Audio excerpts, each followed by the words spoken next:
Hello and welcome. I'm your host, Wayne Lou. You are listening to the Raptors Reaction Podcast presented by Betway for all your sports betting activities. Hit the QR code that you see on the screen or follow the link you see in the description of the episode. Raptors lose tonight 103 to 112 against the Portland Trailblazers. Portland has been playing pretty well. Second half of the season, they have turned themselves from a team that was definitely going to be in contention for a top pick to a team that has found a bit of an identity. They got a bit of the Vision 6-9 thing going on. Big players across the board. Like they felt like they were just bigger than the Raptors across the board when you look at position by position. And, they've seen a genuine defensive improvement, and now, I mean, they're still like 34 and 43, but certainly a lot better than they expected to be this season. So Portland beats the Raptors again. They had just beaten the Raptors when the Raptors were out west as well. So this is kind of a tough matchup, if obviously, especially considering the Raptors are continuing to do their alternating rest pattern with IQ and Jakob Poeltl getting the night off tonight. And of course, you need a lot of outside shooting to combat Portland and the way that they can hurt you on the inside. And then you need also your biggest player to potentially go up against Donovan Clingan, who is just gigantic. Like he's just like a gigantic human being who takes up a ton of space. He was pushing the guys around, and we've seen it at times this season. I think Zach Edey was the other rookie who came into Toronto and just pushed the Raptors around tonight. Donovan Clingan, his ability to block shots at the rim, his ability to get on the offensive glass, his ability to just take up space and deter shots, really highlighted the value of having bigs. It's in basketball. I mean, this kind of goes without saying, really. But seriously, he had a huge impact on this one. But ultimately, the Raptors fought. They were in it for the whole game, I would say. Third quarter is when the Portland Trailblazers took the lead, but it wasn't necessarily something where Toronto couldn't recover with a better effort. I think where the Raptors had their advantages was forcing Portland into turnovers. Raptors forced Portland into 20 turnovers tonight. The big culprits there being Portland's main ball handlers. Denny Avdia with 7 turnovers and Delano Banton with 6. It felt like Delano honestly had 10. That's how much pressure the Raptors were putting him under. From basically start to finish, they forced multiple. They forced turnovers of all kinds, basically. Like 8-second count, not being able to get over half court. They forced 5-second count, not being able to inbound the ball. They stripped guys in the open court. They surprised them with double teams. They forced a couple of shot clock violations. Like that was for me the biggest thing for this game from Toronto was just seeing the emphasis on the ball pressure, and especially considering the majority of that hard work was done by the Raptors rookie backcourt, who got the start here tonight. Jamal Shead starting alongside of Jacoby Walter, again, because IQ got the night off. So you got to see those two rookies actually start together and what that might look like, not just, right now, but going forward into the future where, these two guys are going to share a lot of time together, whether that's in the starting lineup or whether that's for the second unit. These two guys are going to be pieces of the Raptors for the future. And I thought those two, for me, were the most impressive in terms of how much work they did, pressuring the ball, attacking the ball. They're definitely Toronto's 2 best defenders tonight in terms of being able to create havoc. And so I think that's all really positive from the rookies and stuff like that. On the offensive end, the Raptors, they shot 12 of 34 from 3, which is kind of like close to the league, like their season average in terms of both attempts and volumes and make and percentages. The one issue for the Raptors is they just couldn't get to the foul line. The Raptors only took 5 free throws all night, which is kind of an incredible stat that has to be by far a season low. But yeah, the Raptors just could not really put too much pressure on Portland offensively. They had moments where, especially if they were playing on the break, like towards the end of the second quarter there, Raptors were able to get on the break. AJ Lawson getting away for breakaway dunks, RJ Barrett getting away for breakaway dunks. But other than that, like offensively, it was kind of a struggle. You saw, for me, at least in the half court, basically it was just RJ Barrett who was able to create something. And RJ tonight, 18 points on 9 of 18 shooting. So not necessarily an efficient night. A lot of that comes down to him going 0 for 5 from 3. Didn't really take bad ones, but just wasn't in a good rhythm. And then he didn't get to the foul line either because of the fact that, there was just no fouls. Again, only 5 free throw attempts for Toronto altogether on the night. But I thought he actually did a really good job of playing the in-between game, being able to hit a couple push shots, being able to get to his left hand, even in traffic. Portland's, size, again, was a huge issue here, not only because of Clingan and the fact that he's like 7'1", 7'2", and he's got that huge – he's just big, like just in general. Not even just the tall. Like he's just like thick as well. Like he's just taking up most of the space in the paint. So it was difficult to clear him out. And then they also had big wing defenders too. But I thought RJ actually played really tough and through contact. That's probably for me the biggest thing that I like about RJ's game is how tough he plays on offense.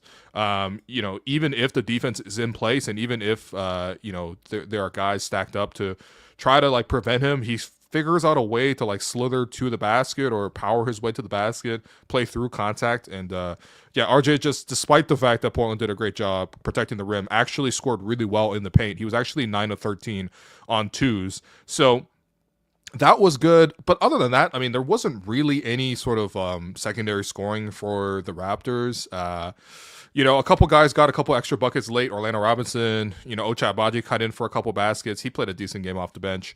AJ Lawson was actually 6 of 8 from the field and, picked his opportunities to get open. But those are kind of like capitalizing on like, transition or loose balls or even just the way Portland was playing defense. Like, for example, Orlando got 2 threes. Well, they're kind of dropping and kind of ignoring the 3-point line from him. So, I credit him for making those shots, but ultimately, like, that's, taking advantage of what the defense is giving them. Really what the secondary thrust of the offense needed to come from was either from the backcourt, which Jamal and Jacoby, as much as they played great defensively, weren't as, involved offensively and didn't create as much offensively. And then I think the biggest thing is just Scottie. I mean, Scottie tonight, season low, 5 points, 2 rebounds, 5 assists, a steal, 2 of 8 shooting from the field, 0 of 2 from the field in 27 minutes. I think seeing a lot of the online discussion right now is just, quite frankly, it's look, we just did a whole episode, the last reaction podcast after they played on Tuesday, where we talked about sort of Scottie and sort of the lack of offensive creation. And I asked the question, like, are you concerned about Scottie's offense and things like that? Tonight, actually, it was even worse. But I think the pivot in the conversation shifted towards kind of why is Scottie still playing, right? Because we've seen certainly the Raptors resting RJ Barrett on alternate nights. Like, you won't see him tomorrow, but instead you'll see IQ and Jakob. We've seen those guys get the chances to alternate and sort of like sit out. We've seen even Ochai Agbaji get moments of rest. But the one guy who you would expect who has long-term permanency on this team, who has not actually sat down, even though the Raptors are clearly tanking, is Scottie Barnes, who continues to play. And so this became a topic of conversation before the game where reporters were talking to Darko Rajakovic about, essentially like the decision to, to continue playing Scottie. What's the motivation behind it? How does he feel physically? And I think this actually garnered a lot of conversation. So I want to bring up this tweet from Josh Lewenberg here. And he says, quote, Darko said Scottie's right hand has been bothering him for a while, hence his recent shooting woes. Quote, if you're trying to shoot the ball with 3 fingers, it changes your shot. And quote, he says he needs rest to heal, but he'll use the offseason to work on shooting. And then Josh Lewenberger also included a follow-up question, which was asked by Aaron Rose of Sports Illustrated. The question was, if Barnes' hand needs to rest, why isn't he resting like the other starters? And Darko's cited some pros and cons both ways, but cites that Scottie's competitiveness and early end to last season is the reason why he continues to play. Quote, learning how to play deeper in the season is important for us. And, I think the part that becomes a little bit confusing here is like, we know that the truth really isn't exactly what is being said here. Not to say that, I'm trying to call these guys out as liars, but of course, they can't actually say the truth, which is likely that Scottie needs to play at least 65 games, so at least put himself in qualification for a potential triggering of a bonus in his contract, which he just signed in the extension. If he makes all NBA this year, that triggers a supermax in his deal. I mean, let's be honest, he's not going to get it because he has not played at that level. He has not played that level to be even on the 4th or 5th team this season for all NBA. Not that those exist. But, he can't quite say that. At the same time, I think it points to a couple of things. Number one, like, we've been seeing, for example, Scottie uses left hand a lot, especially on drives. That could potentially explain a little bit. It's not necessarily just for developmental purposes. It might just be as simple as his right hand hurts and he doesn't want to shoot with it as much. There's that one aspect. The other aspect, I think, is just like, well, if his hand is injured, and again, right now, like you're seeing across the league, anybody on tanking teams or losing teams is even marginally injured, they just shut them down for the season, right? That has not happened here with Scottie, which I think is pretty clear, even though he's choosing to play through it. Now, of course, I think that, if your hand is injured, obviously that's not going to help you shoot the ball better. But I also think that, we should be cautious in terms of just like, well, is that the whole entire reason behind Scottie's poor shooting this season, especially from distance? And look, it's again, I'm not trying to call them liars, but Scottie, for let's say March, for example, right? Scottie was shooting 25% in March from three. In February, it was 27%. In January, it was 26%. In December, it was 28%. In November, it was 28%. In October, it was 18%. Obviously, October, they only played 4 games. But still, it's like, there has not been like a huge dip. And it's like, okay, you could point to when the finger starts hurting, and that's when the three-point shot is dropped. I think, likewise, field goal percentage has been hovering around the same over the course of the season. It was 42% in March, 43% in February, 46% in January, 46% in December, 41% in December and November, and then 46% in October. So realistically, you're just seeing regular fluctuation month in month, but it's nothing sort of out of the ordinary that points to like, okay, he's shooting through a broken hand, or he's shooting through, well, he's certainly not broken, but he's shooting through injured fingers, and therefore like that's not that's the reason why the shooting has come down. So I do want to caution against if you injure your fingers, obviously it's not going to help your shooting, but at the same time, it's not necessarily a valid reasoning for like, that's why the shooting has been poor recently. You know what I mean? Like I don't think that it's a completely fair assessment from Darko to say that. I also think the other thing too is just like, the bigger thing for me is just like, can't someone step in? Right? Like, look, I think there are obviously benefits to playing, right? There certainly helps some continuity. I think it helps Scottie in terms of like, he's trying to lead this team. You're getting more reps. Clearly, he needs more reps to improve offensively. That's basically the main gripe. He's also setting the tone defensively. So if you rest him, are other guys going to be able to maintain that? There's like, I'm not saying it's not beneficial to play. In fact, I would actually rather him play than not play. But I also think the other thing is like, if you clearly have an organizational mandate to, avoid the play-in this season, not make the playoffs, try to maximize your lottery odds, because we've seen the Raptors do things like rest players. We've seen them do things like pull all the main players towards the end of games in hopes of losing and blowing it. We've seen the Raptors, basically just run and test a variety of things. I mean, this season, they have not talked about winning in any close sense, and I think their actions suggest that they want to tank. If that's the case, then can management, or even Darko, but ideally management, because I think it's kind of above Darko in this sense. But like, why can't management go to Scottie and say, listen, you're not really helping your own case here with how the season is going. In fact, it's going to hurt your stats even more. You're going to have some of these duds like you're seeing here. Last game 9 points, tonight 5 points. You're going to be playing through an injury, which already is not a great idea. Even though it doesn't seem like they can further aggravate the injury, it just needs rest. So, I'm going to trust them on that. But ultimately, there is no huge push to play 65 games because, quite frankly, you have not played at that level to qualify for any potential bonuses, right? Like, that should be a management level decision. That should be communicated. And who knows, maybe for all we know that communication has taken place, and then Scottie's insisted, I do want to play. And, that's that. There could be that. But I also do feel like, especially with the whole, the way that the whole organization's like props up Scottie, I think sometimes it can go from like giving him as much support as possible to like never being able to say no to him. And if I'm going to be completely honest about it, like that's not the level of player that you need to never say no to. This is not exactly like LeBron on the Cavs, or, what I mean? Like it's just not that level of player, right? Like I think that you especially need to be able to work together. I mean, you sign a long-term deal, you're partners in this whole situation. And if management clearly feels that what's in the best interest for the team is to maximize their lottery odds, then this decision should be made a long time ago, just like how they started resting their other key players. Is like the one player that they've been, exempt from that has been Scottie. And yeah, I mean, that should be the partner you're most vested in. Like, that's the person you've invested the most in. That's the person you've anointed the most in. Like, you built the most into. So you should be able to at least have that sort of like ability to compromise on a situation like this. Because I also think that, like, look, the season's going to end in like 2 weeks, right? Barring some sort of like crazy turnaround, or, the hand stops hurting and he starts making more shots and he goes on a string of like, 30 balls and we change, I guess, the narrative of the season.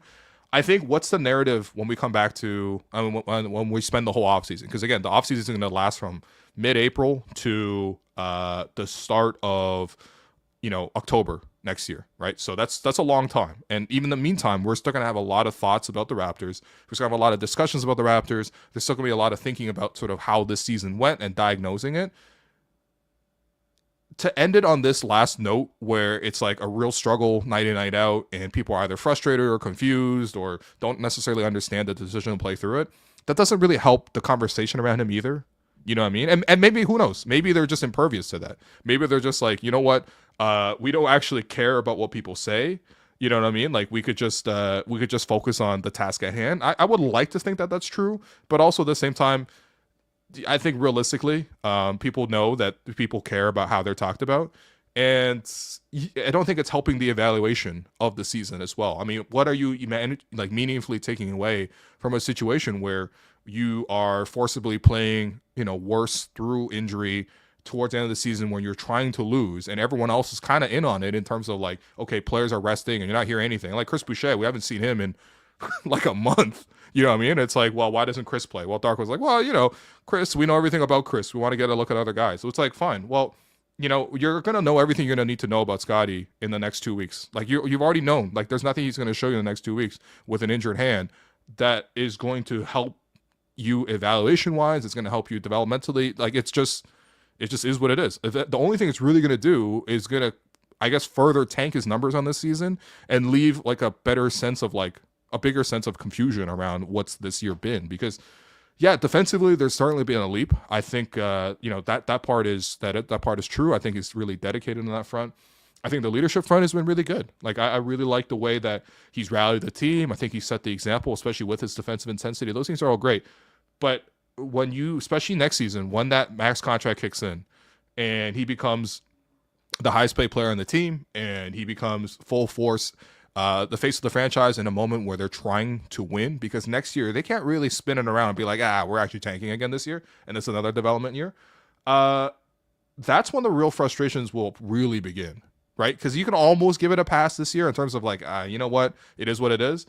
But next year it's like the money's real, the expectations are real. And I just feel like it hasn't necessarily served either Scottie or the franchise to play him in this sort of like banged up state down the stretch. So you let me know actually, because I would love to hear from you guys. Like, what do you think of the decision to continue playing Scottie even though he's got an injured hand? But ultimately, it is what it is. Raptors lose tonight. I mean, again, like the ball pressure was good. I like that. I think that's the element that the Raptors have really tried to hone in on in this season. Was last season was about improving the offense, or at least implementing the offensive system, and then this season is about improving the defense.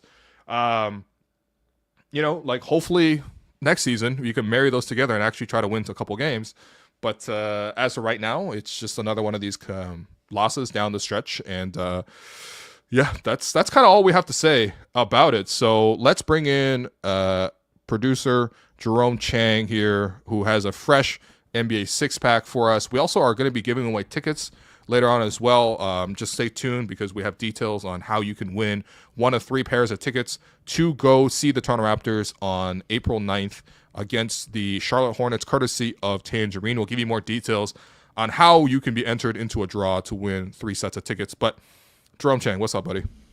Not much. Nice shirt, man. Oh, thank you very much. Shout out Kellen.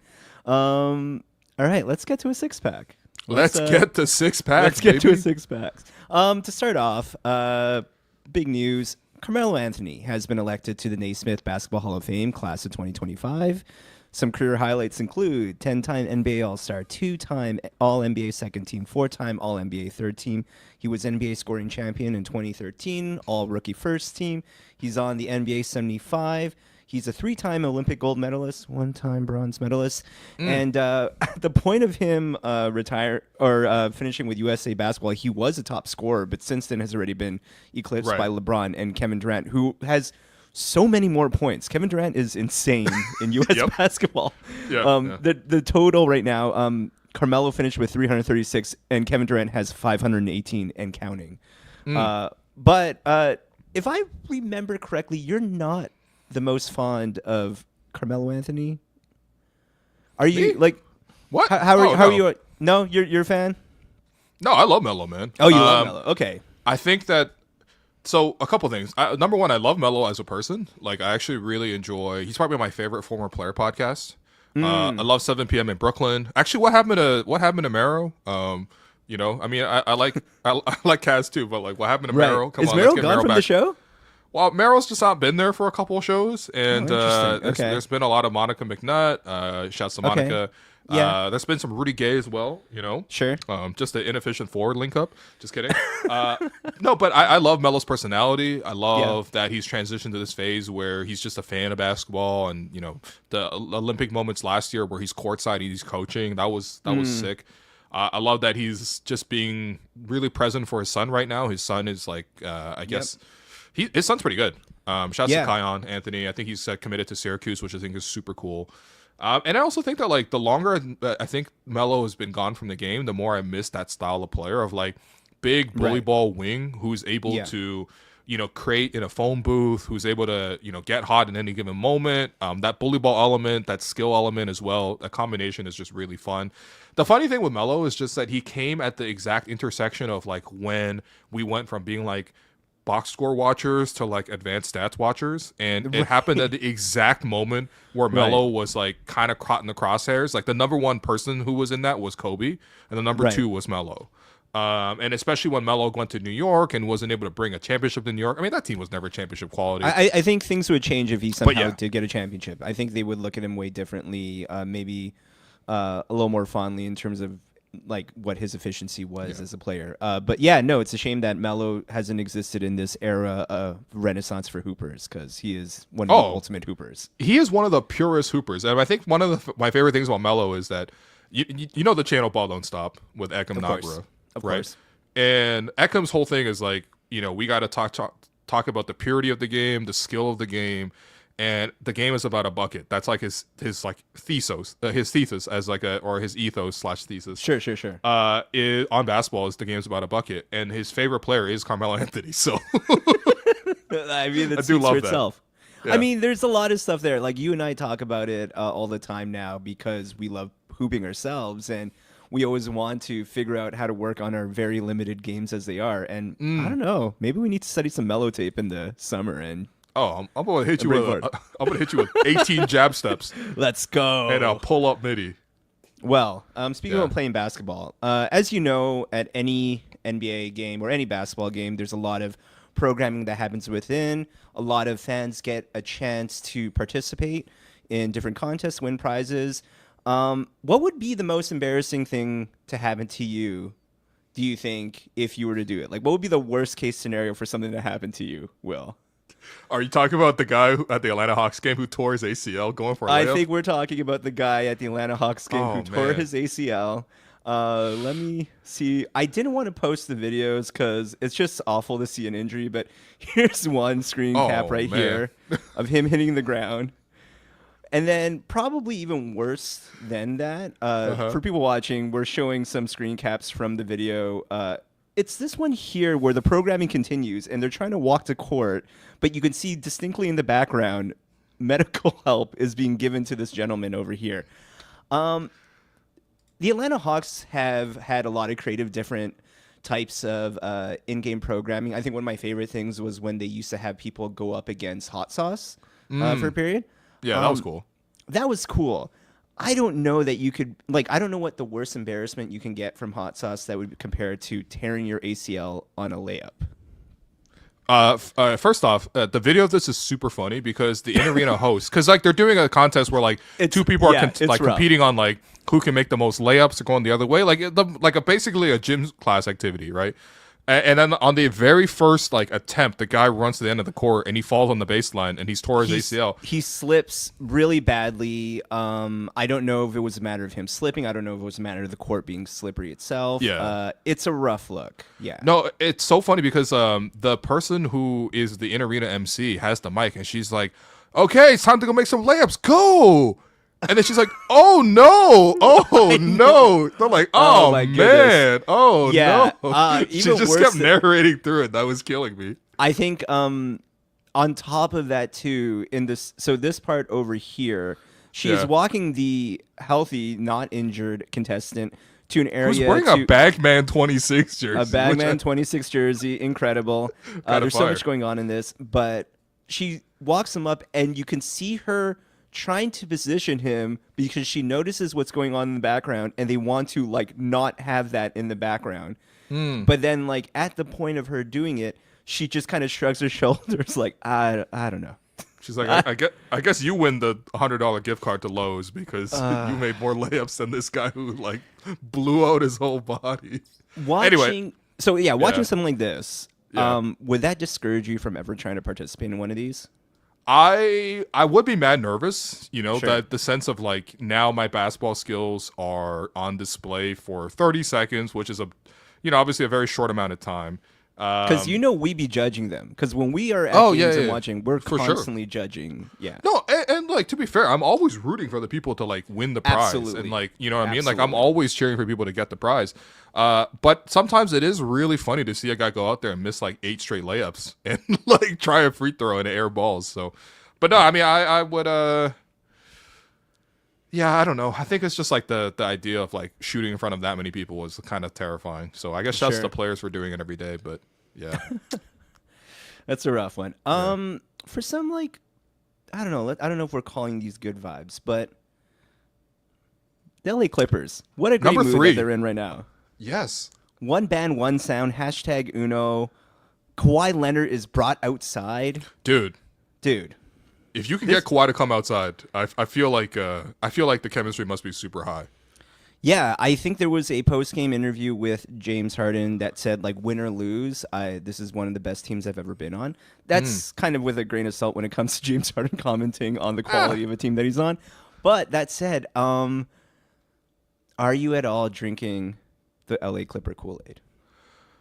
I will have to say this is the most likable Clipper team that I have. Sure.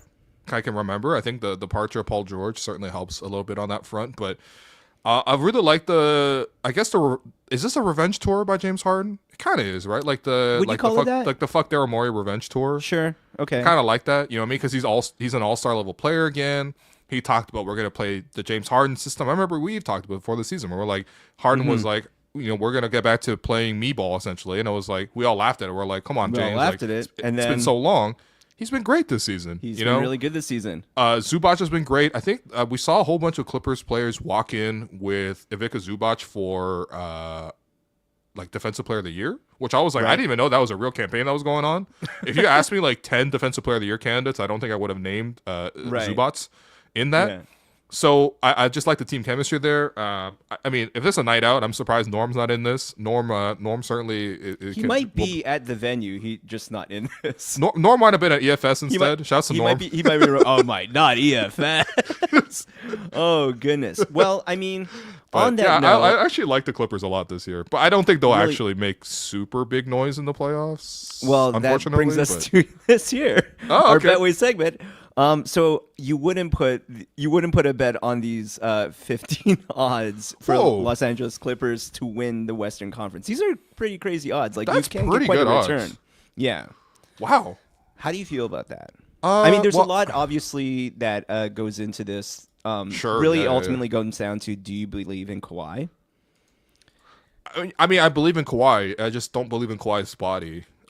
Which I think is kind of a bit of a cop-out, but at the same time, I think it's also reasonable based on, the recent history here. I think that everyone knows when Kawhi's healthy. Like, Kawhi's been healthy the last, month or so, and he's been playing basically at peak Kawhi levels in terms of, like, that ruthless Terminator. I mean, we can look at these numbers because I prepared them for you post-All-Star.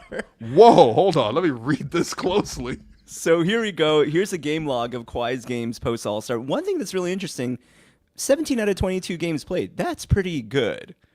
And on an average of about 36 minutes per game, he's averaging nearly 25 points per game. Basically like his career averages on shooting numbers of 50, 40, and 80.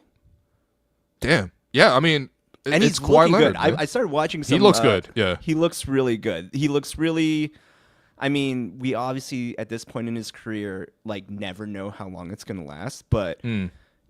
this is as sustained a run as we've seen of late for Kawhi for at least like this many games and I mean, that amount of production. The thing I like seeing on here is just how many games in a row he's played. Yeah. And basically it's especially just more recently, because a lot of his inactive games come earlier on, and then he's only really missed like 2 in the last month. If you look closely at this, if you zoom in here, basically, but Sure.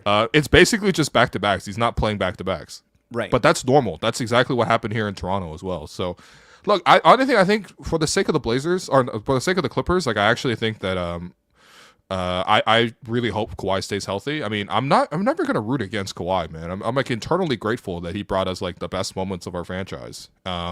So I'm rooting for Kawhi. I mean, not necessarily rooting for the Clippers, but they also have Norm, who's a fan favorite. Also, if you haven't seen the video, we obviously interviewed Norm about his favorite times in Toronto.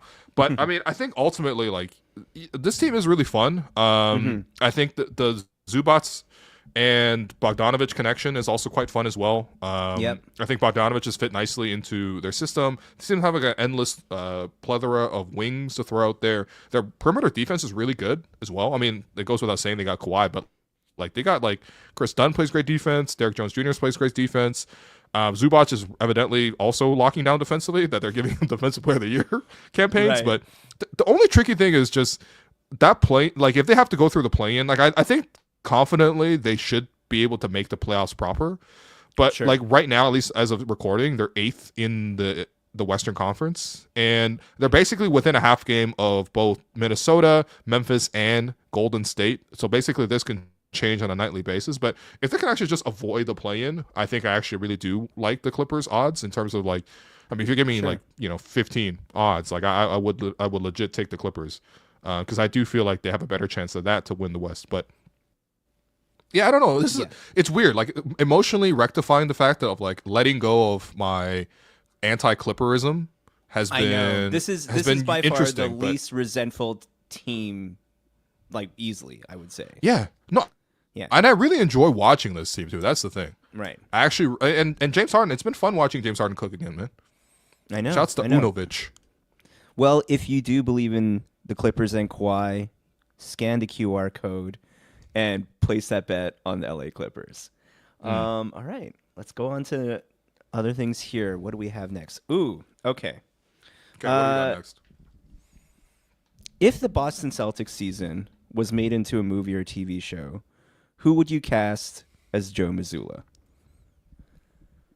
Well, they asked Joe Mazzulla, that is a great let me show you the video. Okay, hold on. Who would you pick to play yourself? They should never waste an ounce of time doing it. Why would anyone waste time playing me in a movie? I'd be very upset if someone wasted 1 ounce, 1 penny on something like that. Here, we'll play that from the top one more time. About the Celtics, who would you pick to play yourself? They should never waste an ounce of time doing that. That's stupid. Why would anyone waste time playing me in a movie? I'd be very upset if someone wasted 1 ounce, 1 penny on something like that. Yeah. I mean, honestly, watching this clip this time, it almost feels like he's actually buying into his own bit. That felt like a little put on. I don't know if Joe Mazzulla is really that person. But his whole thing feels like a little put on. You know what I mean? I think there was a like point where it was very sincere. But yeah, I mean, is there someone that you would think? I mean, Joe Mazzulla is only 36, so to cast someone for him, you actually have to cast a pretty young actor. Yeah. One of my favorite things about Joe Mazzulla is he played against Jimmy Butler in college. Like a couple times. Yeah, like like they're fully like roughly the same age. Like, yeah. Joe, who would play Joe? I feel like you gotta get somebody like I could give you a couple actors that are about age appropriate okay, so there's I don't know why Al Pacino was the first option that came to mind. Al Pacino?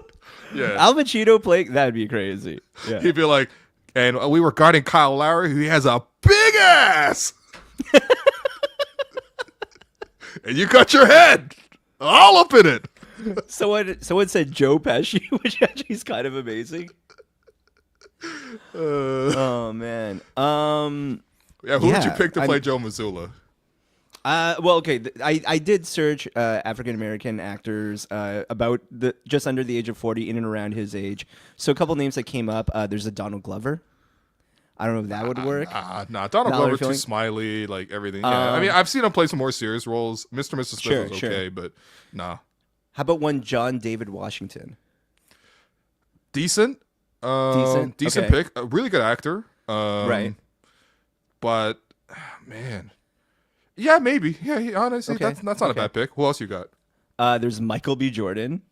Nah, Michael B. Jordan has too much. We're He's knowing just too that. much charm and charisma to do that. You know, Fair what I mean? enough, fair Even enough. when he was a villain, he was still beloved. So Right. Yeah. This is an interesting pick. Tyler James Williams from Abbott Elementary okay. plays a character that tends to be very dry. That I think there might be some potential in there. Two random ones I think are just funny just because they're the right age. Shad Moss, Bow Wow. I would kind of pay to see that for like a made for TV kind of cable situation. I do that. And then this one was kind of out of left field, but I feel like we actually can get pretty close, even though I only know one thing and it would be wildly against type. Okay. Corbin Bleu from High School Musical. Oh my god. Oh my god. He's too friendly looking, man. I don't know what to He's say. too friendly looking. He's too friendly looking. If you look at photos of him with like a shaved head, I think we might do something. We have some belief in Bow Wow. Bow Wow can pull it off. The Bow Wow would be kind of nuts. Bow Wow as Joe Mazzulla would be kind of sick. Yeah.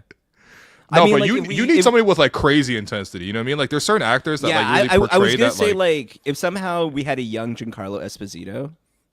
Okay, that yeah, a felt little like bit. in the Yeah, range. sure. Yeah. A little bit of that. A little bit. That actually that's not a bad one. That's not a bad one. Although I still like my Al Pacino option.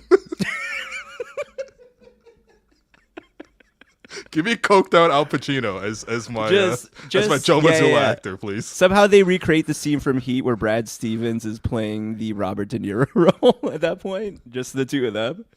De Niro and Pacino as Mazzulla and Stevens might actually be cooking. I don't know.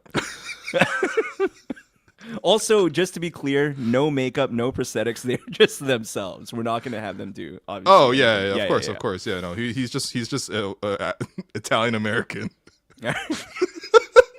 They're just like Joe Mazzulla, but if he was Italian American. Mazzulla. I mean, he already got an Italian name, man.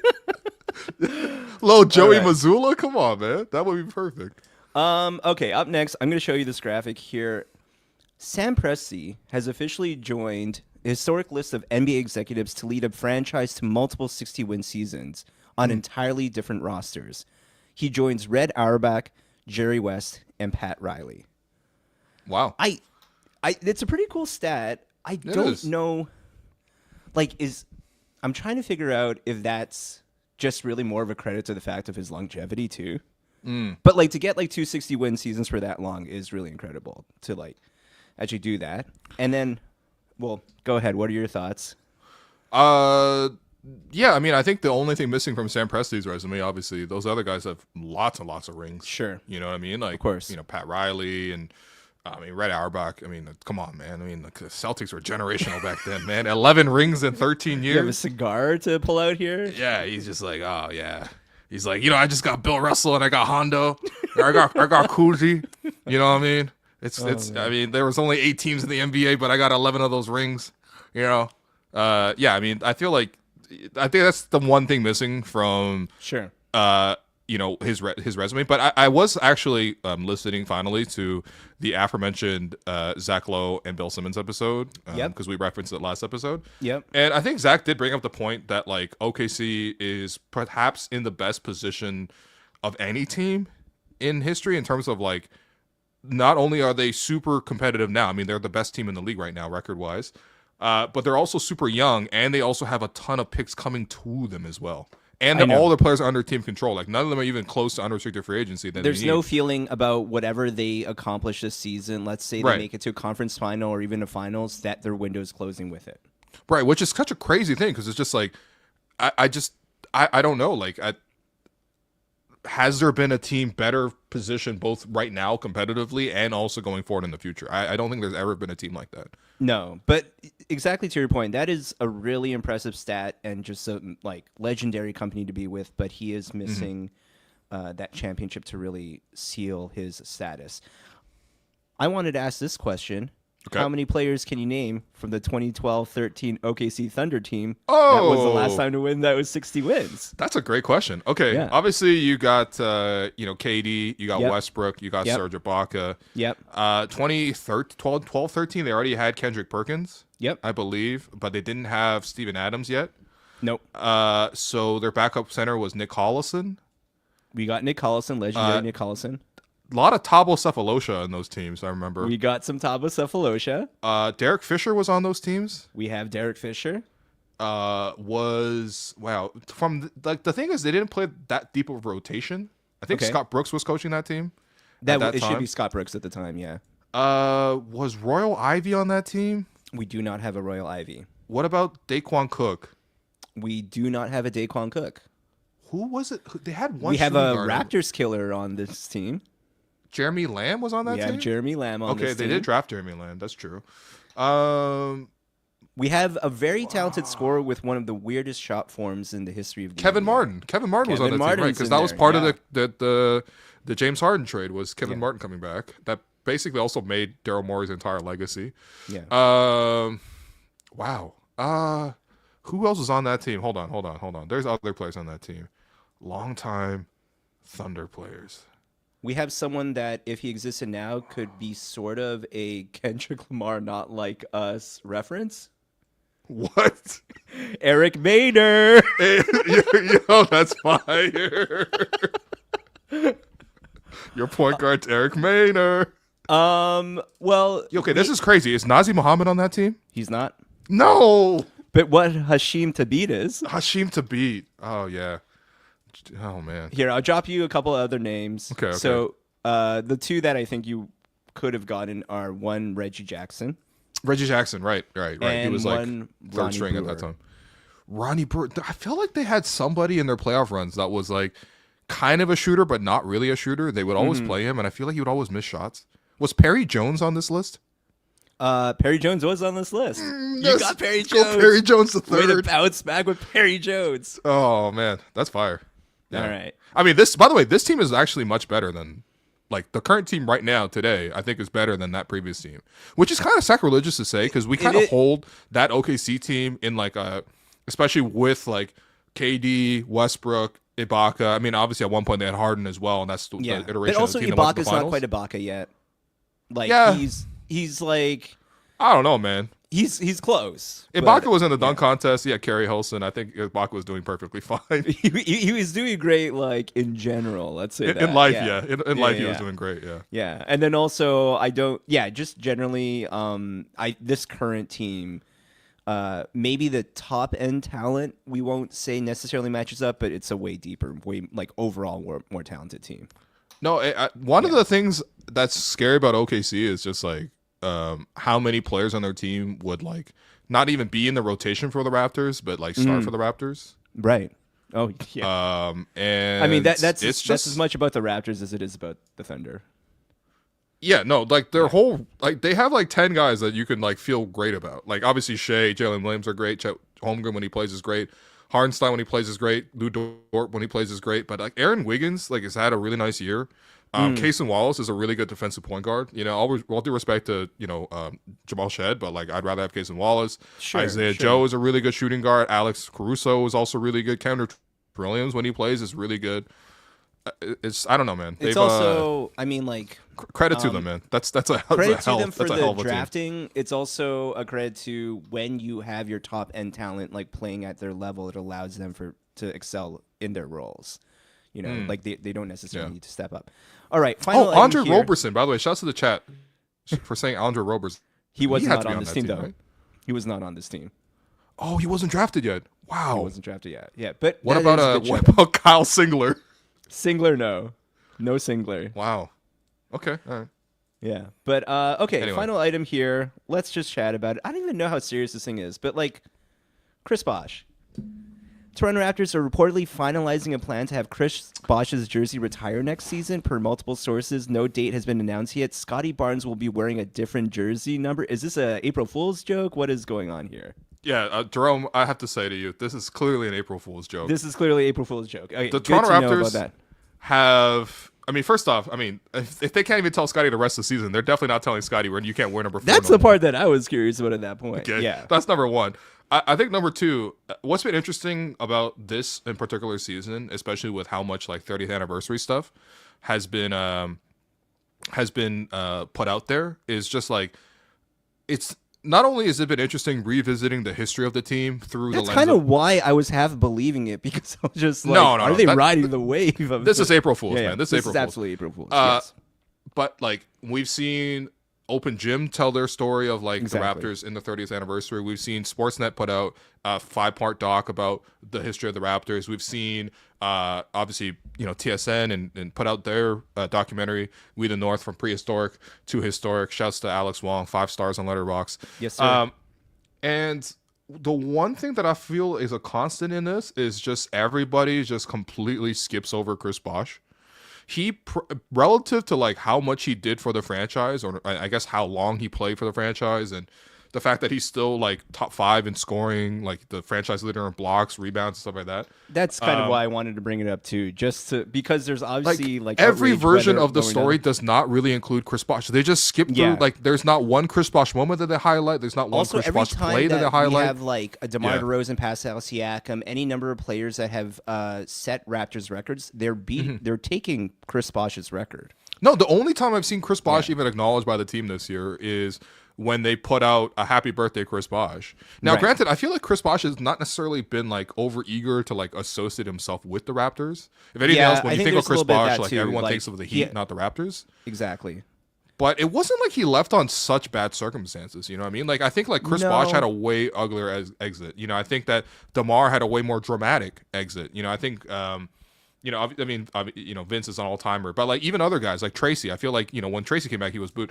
Like Chris Bosh just left in free agency and clearly did the right thing for himself, which was to join up with you know, the Heatles and you know, win 2 championships and go to the finals 4 times. But like nobody has said a word about Chris Bosh, and I think that the important part I'm trying to say there is like a lot of this stuff is like heavily produced. Like this is Sure. like you're seeing the official party slogan from the Raptors, from MLSC, from everything, and everybody is just completely happy to completely forget about Chris Bosh.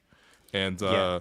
yeah. It might be like just because. So I I'm not never sure how think his much his jersey would participation retire. is. Is my point. Yeah. Yeah, entirely. But like that is kind of why, while it was like, yeah, this can't be real, I'm like, there is a conversation about like where exactly Chris Bosh sits in there. But since that was a fake out, and I'll admit that I fell for it, I owe you one more piece. So I'm going to Let's just go. pull one from the mix here.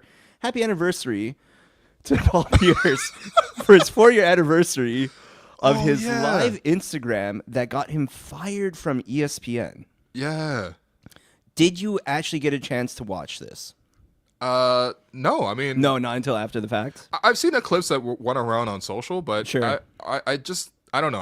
I never was one to like sit around on Instagram and watch like IG lives. I for the would most part. never catch those. Yeah, exactly. Yeah, like I just felt like it would happen and then it will get aggregated and you'll see the parts you need to see. But Exactly. you know, one person that I feel like it's grown on me is Paul Pierce. Like as a Raptor fan, obviously I dislike Paul Pierce. Of course. He tormented the Raptors as a member of the Celtics. He tormented the Raptors as a Brooklyn Net. He was the one who blocked Kyle Lowry, for example, in Game 7. Yes. And then the following year goes to Washington. Before the series says, you know, the Raptors, they don't have it. Masai goes to the podium. He goes, we don't give a shit about it. Then they sweep the Raptors. It was his sequel to Fuck Brooklyn that did not hit as hard, especially because we got swept too. Yeah, right. So I feel like on that front, Paul Pierce is certainly not a fan favorite in Toronto. There's that infamous If not for clip. LeBronto, it would be Paul Pierce. Oh yeah, no, for sure. Yeah. Paul Pierce was like the mini boss, and then LeBron was like the big boss in terms of Absolutely. like who the Raptors needed to beat. And I think like my lasting impression of Paul Pierce, one of my favorite clips of him is him beating the Raptors and walking off, and then throwing his headband into the crowd, and the Right. Raptor fans taking that headband and throwing it right back Yeah, at him. very nice, I, very nice. I love that, but.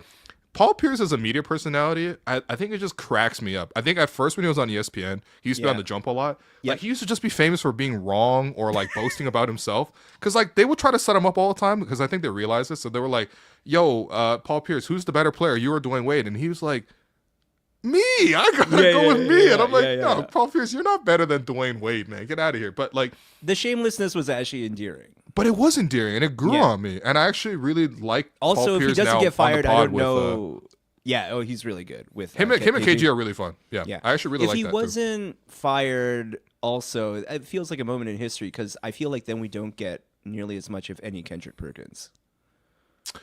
You know what? That's true actually, because I feel Yeah. like the Boston Celtics quotient had to be filled one way or the other Yeah. on ESPN, and so I guess they got Perk.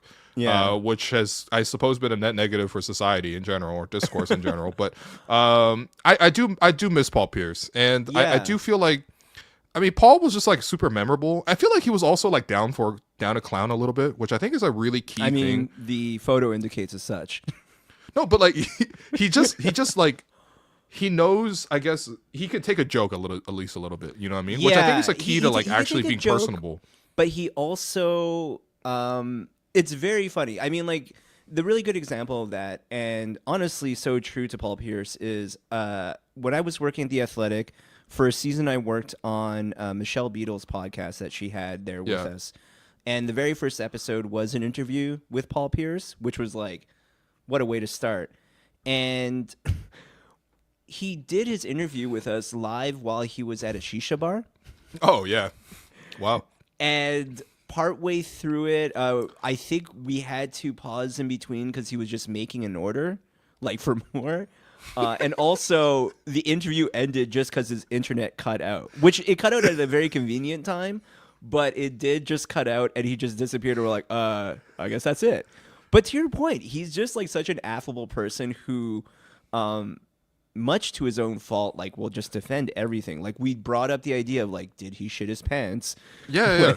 And he's just like, why would I have shit my pants? So like just the way he defends it. He shit his pants. He shit his pants. Yeah. But like it's the kind of thing of like, you know, when someone just like over explaining that they're clearly lying, like that's Paul Pierce, and it's just Yeah. actually like such a charming and entertaining thing. No, it's so funny, and that's why him and KG work so well together. Because like Absolutely. KG's always just like super high energy, and then Paul Pierce is just like a little drunk, a little high, and just Sure. vibing. Like that's his whole vibe. Also, to be like so out there that at times KG needs to play the straight person, needs to like actually calm down. No, Paul but remember Pierce. there was like Yeah. the watch party that they did in the finals. Yeah. Where they're just trying to watch along for the games, and Paul Pierce was like clearly disinterested in the game. Like Yep. had like a friend with him, let's just say. Yep. A paid friend, and KG was just like, "Yo, man, we're working right now." I know. So shouts to Paul Pierce, man. Someone said Paul Pierce is just a gooner, and yeah, he kind of is. he Yeah, got a yeah, little yeah. goon in him for sure. There's no Absolutely. doubt. But I feel like Absolutely. this is like closer to like what most NBA players are, and I feel like Paul Pierce just doesn't bother to hide it as much, which I actually appreciate that. He is the exact amount of NBA career successful that he doesn't have like kind of face within history legacy that he can afford to tarnish, but he's one of the best players that has ever played in the league, but Yeah. not so good that he Sure. has to necessarily like present forward. Or maybe Isn't- if he would, yeah. Isn't Paul Pierce the all-time leading scorer for the Celtics? Like that's a pretty impressive record given how many players have played in the Celtics. Yeah, I mean, he probably also has one of the longest careers with the Celtics. Not to diminish that stat. No, but for sure. Yeah. Oh wait, hold on. He's not even the most. Oh, Whoa, there you hold go. on. Who's number one? Paul Pierce. No, he's not number one. It's John Havlicek. Hondo. Prime Hondo was a problem. Never Prime mind. Hondo. Hondo got like No got like thanks to Ray Joe 2,300 Rondo. Give me points more than him. Hondo. Oh my God. No, man. I mean, he's got more points than Larry Bird, which is pretty sick. But Larry Bird had a Damn. short, like did not have Wow, a very shouts to lengthy career, Hondo. though. Yeah. yeah, that's true. Yeah, All right. Well, that was great six-pack, man. Yeah. That was a 7-pack with a fake out.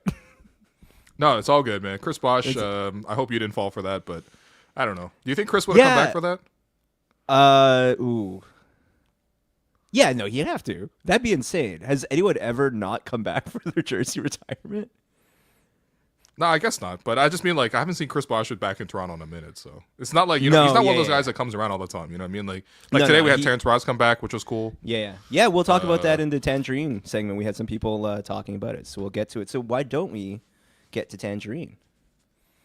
Let's do it. Of course, this it's time now for the Tangerine fan inbox. And typically, I will let you know that Tangerine is the official bank of the Toronto Raptors and official partner of WNBA Canada and NBA Canada. But actually, today, we actually want to let you know that Tangerine is putting on an event this weekend, April 5th and April 6th.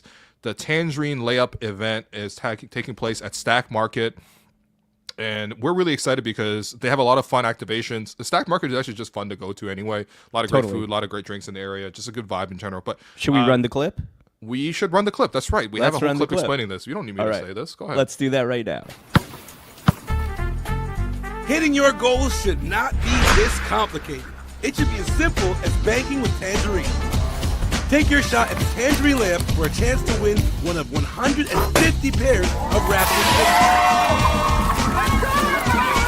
Tangerine, the official bank of the Toronto Raptors and their fans.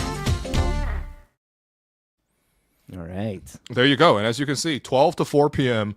on Saturday or Sunday, and you get your chance to win one of 150 pairs of Raptors tickets to the last Might be one Raptors of 147 home game. because I think we have 3 of them to give away ourselves. We do have 3 of them to give away ourselves. If you watched our episode yesterday on Raptors and which draft prospect would potentially fit the team, we revealed some of the details there. We got a lot of applicants already into the draw, so that was really, really great. But Jerome, let people know how they can actually enter this draw here to win 3 pairs of Raptors tickets that we're handing out here at Hello Welcome. We're giving away one of 3 pairs, so we'll have 3 winners for it. But it's for the final game of the season against the Charlotte Hornets, April 9th. In order to enter with us, first follow at Tangerine Bank on Instagram. We heard there are some people who don't use Instagram, so you can follow on X, but we would prefer Instagram. And also give Hello and Welcome a 5-star rating and review on Apple Podcasts. We also heard some people use Spotify. We can take Spotify, but we prefer Apple. And as you can see here, we want you to screenshot both and send those to us at info@hellowelcome.show. There you go. And of course, again, salute to all the people who are already in the draw. It's great. And honestly, you know what? Even though the Raps are struggling, you always want to go to the last home game.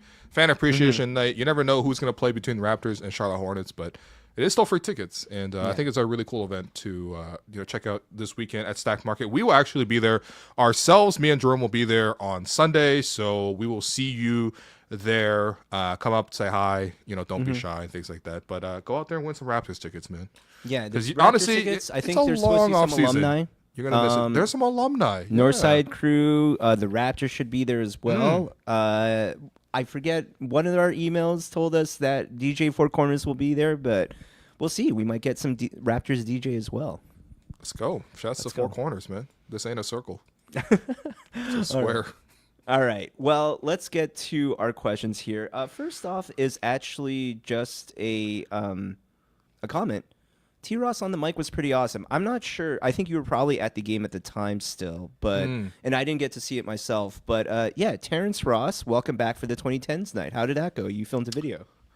Yeah, Terrence Ross was honored for 2010s night for the Raptors. The Raptors have been doing decade nights across this season. So they've done 90s night, 2000s night, and then 2010s night. Part of me actually felt mad old watching 2010s night.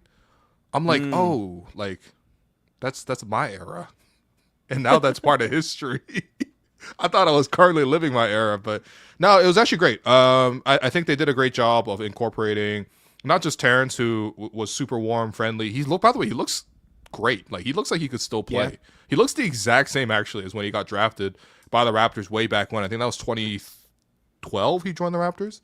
But, like, yeah, I mean, Terrence was just a great sport. Seems like a really nice guy. Took a lot of photos with people before the game. I actually briefly considered asking him to come on the pod. That'd be kind of fun, too. But I think we should try to make it happen. What a lot of the fans have been saying in the chat was Terrence was actually really great on the broadcast. And that's great. Some have even suggested that he would be a really good interview.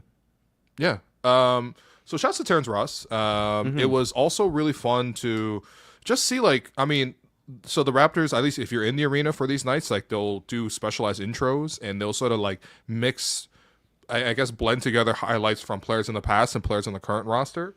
And, like, it was just a blast from the past to see guys like, I saw Ed Davis on the Jumbotron, not that he was physically there, but his highlights. Sure, I'm like, yeah, I haven't yeah. thought about Ed Davis in a minute, man. Ed Davis, Amir Johnson. You saw like Bismack Biyombo. You saw some Damari Carroll, Luis Scola, PJ Tucker, Terrence Ross, obviously, DeMar DeRozan, Kyle Lowry, Kawhi Leonard, the whole championship roster, basically.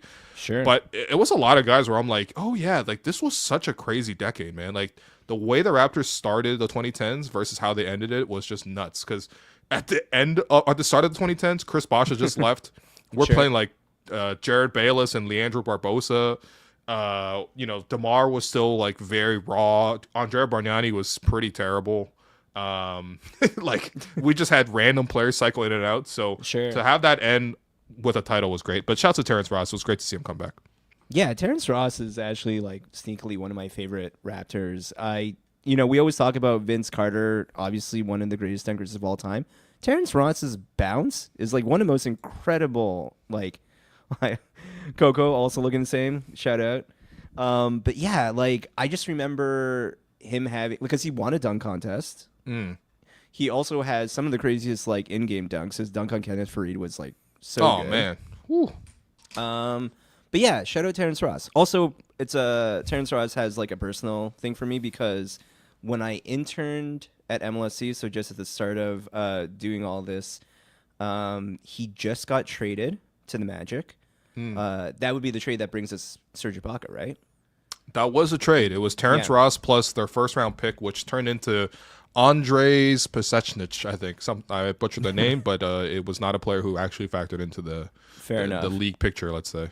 But what had happened was he gets traded, and usually for any player that gets traded away or leaves the team, their first game back, they get the video tribute. But what happened was, at this time, I think it's also really close to All-Star. It's mad busy. And the Magic are coming back almost immediately. Okay. So it's coming really soon. So I just remember one of our studio supervisors, Amy, pops into the intern room. I'm like holed up in a room with 6 people, and she's like, Jerome, do you want to edit the Terrence Ross welcome back video? And so that was like the first video that I did for the Raptors, and that was Oh, really wow. cool. Yeah, That's really nice. yeah. That's So really it was cool. a cool feeling. Yeah. No, there's a lot of Terrence Ross highlights. I feel like the one thing with Terrence Ross too is I remember back when I was writing 10 things and I was just like covering every game, I was just like, I was either like really in on Terrence Ross or I was really out on Terrence Ross. That is very Like, it became a descriptive running of his joke. career. Yeah. It became You a could running be on joke, and off yeah. about him. Yeah. No, that too. And then I think the one thing I love too was there's that infamous video. If you search, OG Raptor fans already know this one, but the What About the Rosen video, where it's like a guy. I've actually interviewed this guy, Courtney. Right.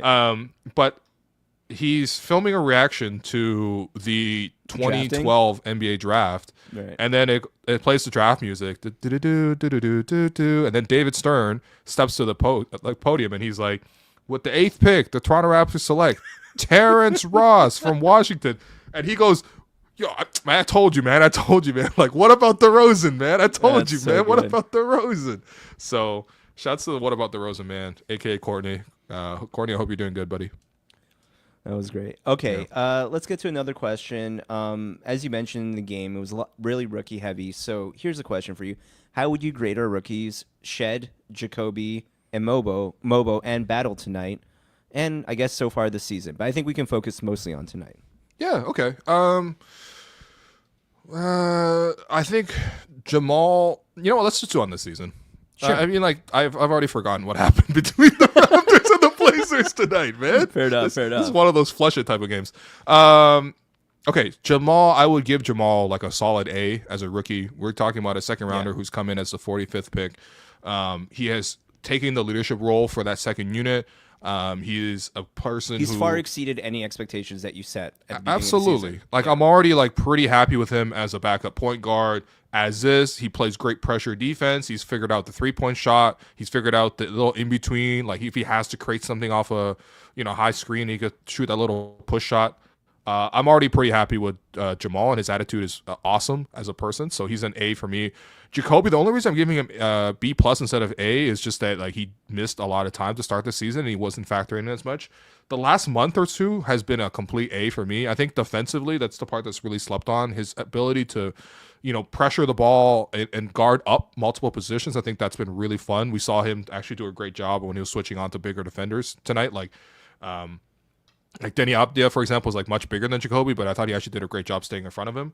And then offensively, he's just smooth. He hit a game winner as well. One of the most memorable moments of the exceeding season. expectations. Yeah, so he's like a B plus and easily could finish the season as an A, just based on how he's finishing. I think if it was Battle, sustained across the whole season, that would be an A for you.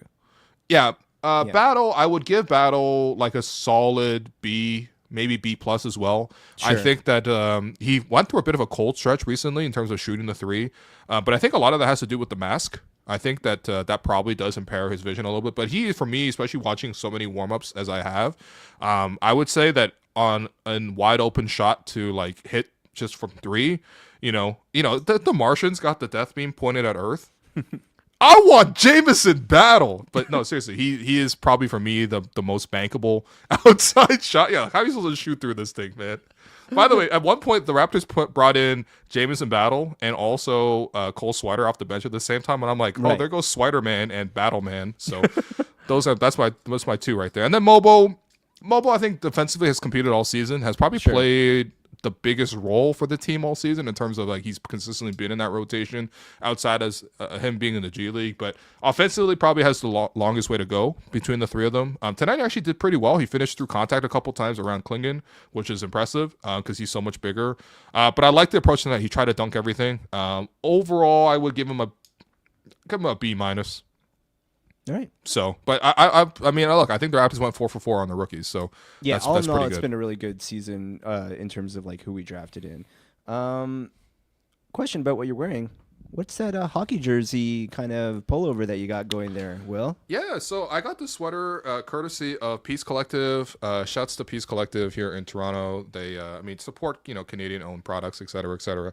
But yeah, I mean, this is just a sweater that they have. It's a nice little V-neck cut. It's very warm, very cozy. You never know what the Toronto weather is going to give you these days. It could be like literally a snowstorm one day and then 20 degrees the next, like it has been. So you just got to layer up, you know what I mean? But shouts to Peace Collective. This is a nice little sweater. Yeah, we each got an item. I guess your sweaters, because Alex got like a pullover but a short sleeve, and then I got the button-up kind of vinyl varsity jacket style thing. Nice. Yeah. Nice. Yeah. All right. Kind of going back to the Paul Pierce conversation, someone did ask, who's on the Raptors' opponent hate Mount Rushmore? I mean, I think you can't really begin this conversation, honestly, historically, without Vince Carter being on this. Yeah, because like it's the loudest anyone has ever been booed in Toronto. If we can separate it just for the sake of it, because it's a Raptors opponent, we'll say New Jersey Vince Carter. No, for sure. Yeah, exactly. New Jersey Vince Carter is absolutely on this list. Like, there's not Raptors fans booed this for like it feels like 7-8 years until finally. On the 20th anniversary, actually, back 10 years ago, when he came back as a member of the Grizzlies, they gave him the video tribute and he cried. That was really sweet. And since then, it's been trending towards positive and stuff like that.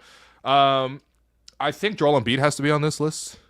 I think if you asked modern Raptor fans, like Embiid is certainly somebody who obviously the Raptors have. Yeah, the Raptors have history with Embiid. Like the Raptors played Philadelphia twice against Embiid one time. Obviously, the Raptors beat them in a very memorable series. Another time, the Sixers beat the Raptors in a not so memorable series that did go 6 games. Embiid pulled out the airplane both times. Embiid hit that game winner in Game 3 back in 2022. So there's that element as well. But I think it just in general, he's not necessarily a likable guy as an opponent to watch. It's also how we reveled into him crying after Game 7. Like, there was some real hate. Like. Holding Embiid to 0 points. There's a whole bunch of history there. Obviously, Embiid, injuring Scottie. Of course, I think that's even when Pascal also broke Embiid's face that same playoffs. So a lot of carnage involving Joel Embiid that game. And then I think you had to put Paul Pierce on this list as the mini boss. The fact that he blocked Kyle in Game 7. Yep. The fact that the Wizards swept the Raptors in 2015. He hit that game winner. He said that's why they brought me here. He also said, the Raptors don't have it, which actually was absolutely true. Yeah. And then I think the last one has to be LeBron. It has to be LeBron. If we're gonna say come four, on, man, yeah, it's LeBron gotta would be the LeBron. one. Yeah, exactly. Yeah. No, Braun was like, come on, man. LeBron owned the Raptors. I think the most disrespectful thing was, so 2016 happens. The Raptors beat the Cavs twice, right? Which was the only 2 times the Raptors beat Cleveland in the 3 playoff series. LeBron, after the series was tied 2-2, infamously gave the quote saying, I've been in a lot of adverse situations, and this ain't one of them. Gosh. And then I think he went on to beat the Raptors by a combined 50 points in games 5 and 6 to clinch it out. Game 6 ends somehow it's like 100 to like 50 or something. Like, it's like a crazy score at the end. Right. And then LeBron's like, yo, Doris, you hear these fans? They're chanting even though their team got their ass kicked. Like, great job. Yeah, it's a really nice moment to give them a nod, but also so patronizing. No, so that year was bad. 2017 was even worse because the Raptors traded for PJ Tucker and Serge Ibaka to beef up their defense, specifically against LeBron. They go up against Cleveland. I mean, Kyle got hurt in that series, so whatever. But still, Raptors get swept. That series, in game 1, within the first 2 minutes, there's a play where Kyrie throws a lob off the glass to LeBron to alley-oop, and I'm like, oh, they don't take us seriously at all, man. No. They're not like, let's try to get 2 points to start the series properly. They're like, no, let's just dunk on them no matter what you want. That's the series is that the same series where he does we have the LeBron step back, infamous, 3-pointer never misses, but he full on rotates the ball, looks at it, and then stares back at Serge before hitting it. He spun the ball in his hand, looking down at it. the ball in his hand. And then Serge is just trying to prevent against the drive, and then LeBron just pulled up for 3. He also drinks a beer from an attendant courtside. And then afterwards, he's like, oh, I don't drink beer. I'm a wine guy. Man, get out of here, LeBron. How much I hated LeBron back then, man. Yeah. Every great feel-good Raptors season ended with LeBron sunning them in the craziest way possible. And then, of course, 2018 is LeBron toes, so that goes without saying. A couple notable names, Goran Dragic. But I don't know that he makes, Mount Rushmore. And then, of course, Al Horford. Oh, Al Horford? Yeah, I'm burying him underneath Mount Rushmore. Put the mountain on him like he's Sun Wukong. Actually, I don't even want to make that comparison, man. That kind of covers it for questions. We didn't have a lot. It was a lot of Scottie Barnes crash out. But you know what? Again? Yeah. Well, I mean, after a performance like that, I guess you have 5 points. That happens. it happens. But let's get to some awards. For as long as you can still remember what happened in this game. If I think back to an hour ago when this game was taking place. By the way, this game did not need to take place, but it's okay. We were there. So this game, 3 stars. First star, I'll give it to RJ. I feel like, again, Portland played great defense. I mean, not great defense, but just in general, they were really tough to score against. And RJ felt like the only guy who could actually take the ball into situations where he could score it. So 18 points for RJ, 5 rebounds, 4 assists, 3 steals. A block for Rowan Barrett Jr. Good game for RJ. Second star, give it to Jamal. I think he really set the tone. The amount of times he forced Delano Banton into turnovers, literally from the first play of the game, he was all over Delano. Portland who won the jump ball. Delano's their point guard trying to bring it up, and Jamal is just all over, hounding him, flipping him 2, 3, 4 times. So I love that from Jamal. 10 points, 4 of 8 shooting, 2 of 3 from 3, 3 rebounds, 3 assists, 2 steals. But seriously, it feels like he forced at least 5 turnovers. And then your third star, you know what? I will give it a Mogbo. I'll give it a Mogbo only in the sense that Jacoby probably deserves it, but I'll give it a Mogbo because I liked the aggressiveness that he played with tonight. He tried to rip the rim off every single time he got a chance to. And yes, it resulted in him getting blocked at the rim a couple times, but I think that's his general approach that he needs to sort of play with. To be effective offensively, certainly he doesn't really have that much else that he's threatening with right now. But yeah, I really like the aggressiveness that he played with offensively. He finished twice around Donovan clinging at the rim, which is hard to do, man. That guy's a real deterrent.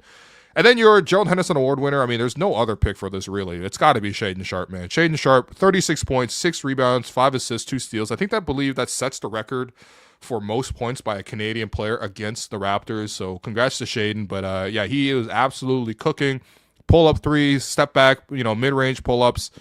Just a lot of straight buckets from Shead and Sharpe tonight, who, I just want to see him put it all together, man. That guy's super talented. That guy has the ability to maybe not be an all-star level player because of how difficult and how much competition there is in terms of in the Western Conference, but certainly be more available, be more present, and more of a factor than he currently is. I think that injuries have certainly derailed it to some degree, but I think he has the skill level to be that all-star level player. And I hope for both his sake and also Canada's sake that he reaches that level, because he should be somebody who should feature in future Canadian team programs. But we don't even hear about it that much because, he hasn't actually put it all together yet. So as a young player, finding that consistency, but tonight he certainly showed his ability. So, yeah, man, that was a fun game. That was a fun game. Just a reminder for everyone, one last stat. Obviously, where the Raptors are and looking ahead to the draft. Here we go. Oh, buddy. Just because people are asking, here is Will's pie graph. Will, if you care to explain what the hell is going on here, yeah, if you let fans know. If you look closely at this graph, like 3 of the colors are basically orange. So that's a little confusing. But I think, look, the big takeaway from this graph is that the majority of the pie is actually the Raptors getting 9th, 8th, or 7th, which people should just be a little bit braced for the lottery. There's a 2 in 3 chance the Raptors are picking 7, 8, or 9, which is pretty terrible. But of course, it's nothing more terrible than this graph itself. Shout out to Michael Austin, who says this is actual nightmare fuel. Clayton Goodness, would like graphic design is my passion. Yeah, honestly, this is a pretty tough one. One last thing before we go. But a huge shout out to the Raptors for shouting out, continue to highlight, people who have contributed to the 30th anniversary and the 30 years of Raptors basketball. Some pretty nice tributes tonight from the media side. You know what I mean? Oh, wow. Yeah, there was Jonesy and Sherm got a... That's so great. Well, I the think, broadcast guys. I think Jonesy got tributed, and I think Leo got tributed. I left in the second Nice. half, so I wasn't there for that. But I think Jonesy got tributed, which is awesome. That's great. Paul Jones and Leo Rounds. I know we've been with them forever, literally, because they've both been with the Raptors since the inception of the team. But I feel like always that people overlook the older generation and how much work they put into it. I think that guys like that, they've devoted a lot of time to this product, delivering basketball to Canada, explaining basketball to an audience. Obviously, you're talking about the broadcast. Paul's been on the radio broadcast, forever. And, Leo was on the TV broadcast, for a very, very long time. But those two guys, I feel like don't get enough credit for how much time they spent with this organization, how many bonds that they built. And I feel like there's a lot of stories that, when they leave the game eventually, and hopefully that's not anytime soon because they both look great and they're both around all the time. But they're taking a lot of stories with them when they go. And I feel like they're actually the amount of people who are around for all 30 years, especially that closely with the team, is starting to get rarer and rarer these days. And I just wish that we had actually spent more time hearing from their perspectives and their stories from back in the day. But both two really, really nice people as well. Jonesy, Leo, were both really nice to me in the times when I was at Sportsnet as well. But even when I see them now today, working with them too, yeah, they're just nice people. So I actually really like the Raptors for attributing that aspect too. So yeah, That's big awesome. shouts, man. Oh, that's great to hear. Yeah. All right. Well, I think that covers it for today. We'll be back again tomorrow. That's right. Raptors play tomorrow. Raptors play the Detroit Pistons tomorrow. Detroit. Yeah. I'm just gonna tell you Okay. If there's a fight, who's Isaiah Stewart fighting tomorrow? This is the question I kept asking people before the game because the Raptors are playing the Pistons tomorrow. What are you hearing? I actually don't know who on the Raptors would be willing to go in a fight. Mm. You know what I mean? Yeah. I could see people starting fights in terms of being I could see Jamal Shead getting into it. He seems like he would be a little feisty on that front. Jamal getting into a fight, man. Yeah, he's got a little bit of that mentality. He's so smiley and sweet. And also, if anybody dares to put a hand on Jamal Shead, I feel like we as an organization should fight back. Well, I think that's also why it kind of makes sense that way. But I feel like he's too nice to anybody to even legitimately try to put hands on Jamal. Yeah. Scottie, I feel like probably the biggest I guess instigator. Like Yeah. you know, he can aggravate people. Yeah. He control people. Maybe these people take that the wrong way. But I mean, like I don't think we've actually seen Scottie in a fight at all in his NBA career. No, I don't think so. RJ, I think, leads the Raptors in texts. Sometimes Okay. maybe, you know. But, I mean, again, like, I can't see RJ as a fighter. Like, I actually don't think we have a single guy on the team that would really be fighting. Now, granted, No. like, a fight is a fight. Like, if someone fights you, you got to fight back. But, like, you know, I think the Is Pistons... it Yak on size alone? Can you imagine he's fighting Jakob, man? Jakob will just be like, hey, let's settle this dispute with words. Oh yeah, actually no. Does Isaiah Stewart actually cower over when he stares in the eyes of this man? Oh, see, that's terrifying. Like, I don't know if you want to fight Batman, man. Yeah, exactly. Shouts to Battle Man. Battle with the mask. Yeah. Yaki Chan, of course. This is actually This is my favorite graphic of the year. Isaiah Stewart and Yaki Chan tomorrow. I can't wait, man. That's gonna be a great fight, man. No, but seriously, who actually on the team would fight? That's my question, because we used to have no fighters idea. like Kyle used to fight for us. Obviously, Sure. Serge was like in every fight Serge couldn't for help a while. but fight. James Johnson, we had him before. we did have James Johnson. Yeah, PJ so. Tucker would get into it too, wouldn't he? PJ Tucker and DeMar DeRozan infamously DeMar got in the DeRozan. ear of Lance Stevenson for making That's a right. layup at the end of the game, That's disrespecting right. the That's right. unwritten rules, which later became a great episode of Jeff Teague's pod. Mm. But yeah, I feel like the guy who actually, I do like this, Darko is probably the guy who is most likely to scrap. Ooh. Like Darko, we know Darko got that like deep intensity with him, man. Yeah. Although, like, I think Darko could get in the scrap, but I also can see Darko getting caught in the middle of a fight, very much like Jeff Van Gundy holding on to Yes. someone's leg. Yes, You know, is- like, yeah. Darko might be you're right. He's the number one candidate to be the future Jeff Van Gundy, Right. hanging on Alonzo Mourning's leg. Yeah. Ooh, Psycho T. Psycho T would be in the mix. Psycho T's been on a lot of pods recently, man. I didn't realize Psycho T was on a pod and stuff. So Yeah. He was talking about Lou Williams. That was actually one of the packs that I might have brought up. he was like, yeah, Lewis was just bringing those two girlfriends to the game all the Yeah. time. I mean, you forget about it, but like, And he was like, they're both good looking, and I'm like, did you want one, Tyler? Is that what's happening? I mean, the reason why we have that is now that we have. Yeah, honestly, Drake used to do so much for the team, man. Like Back in he's the like day. he's like, yo, bro. If we really think about it, Drake being the biggest artist in the world at that time, making a whole song for Lou Williams' 6-man campaign is crazy. Yeah, Like that's a lot of Lou Williams' dedication. 6-man campaign, and also referencing the two women that he was dating. No, he made like a good song. Like people Yeah, actually yeah. like listen to that song. Like you could play it in the club, people would dance. You know, people would be like Lou, like I'm Lou. You know what I mean? Like it was a whole thing. And so I just like I know people question Drake's like fandom of the team. I'm like, dog. I mean, none of us was making like 6-man of the year campaigns. Let's be 100% honest. No. You can't talk, especially if we're talking about this is the 2010s game, like without Drake's impact on that front. Yeah. Yeah. Oh, this one's actually good. From Martial Arts Fights, BI actually scored up once against CP3. I don't remember this at all, man. Okay. I Brandon also Ingram like that fighting? the person that is letting us know is at Martial Arts Fights. Fight Chris Paul? Wow, I did not realize this. Yeah. Oh, yes, I remember this. Yeah, this is when he was with the Lakers. Interesting. Yeah, this was like a big fight. Chris Paul, Rajon Rondo, Brandon Ingram ejected. Because I remember this as Rondo and Chris Paul fighting each other because those two guys hated each other. Sure. But yeah, Brandon Ingram. Yeah, I could see Ingram scrapping. I like he that. might be our guy. Yeah. Shouts to Brandon Ingram, man. Maybe he's on our Forcer. That's sick. Oh, okay. I mean, he has the wings. He'll have like the reach, but yeah, and maybe he has Yeah. that wiry strength. Yeah. I don't know. All right. Pat Delaney versus Isaiah Stewart. Guys, let's get Pat Delaney on the pod, man. We should absolutely get Pat Delaney on the pod. Pat Delaney's actually a delight behind the scenes, I Yeah. gotta say. He's a charismatic man, I'll say that much. Yeah. So, anyway, that's long right. enough. We've done this episode.